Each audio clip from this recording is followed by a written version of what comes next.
Welcome to Chillin' 101. We hope this video helps. In this video, I will explain how to sync your Fitbit Sense 2 to your iPhone. First, make sure your iPhone's Bluetooth is turned on. Next, download and install the official Fitbit app from the Apple App Store. It's crucial to have the latest version for the best experience.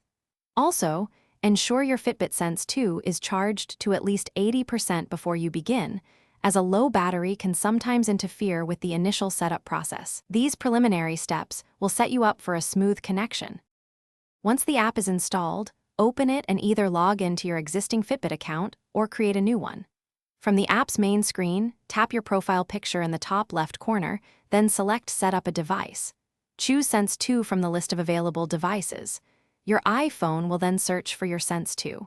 When prompted, enter the unique 4-digit code that appears on your Sense 2's screen into the Fitbit app. This confirms the connection between your devices. If you encounter any syncing difficulties, don't worry, there are a few simple troubleshooting steps. Begin by restarting both your iPhone and your Fitbit Sense 2. Often, a quick reboot can resolve minor glitches. Next, verify that both the Fitbit app and your iPhone's operating system are updated to their latest versions.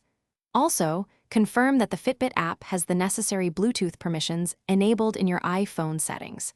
If problems persist, try unpairing and then repairing your devices from scratch. To maintain a stable and consistent connection, try to keep your Fitbit Sense 2 within 20 feet of your iPhone. Regularly opening the Fitbit app will prompt it to sync any new data, ensuring your health metrics are always up to date. Avoid force closing the app, as this can interrupt background syncing processes. Periodically check the Fitbit app for new features or firmware updates for your Sense 2, which can enhance performance and connectivity. Following these tips will help ensure a reliable sync. Thanks for watching. Consider subscribing if we helped you.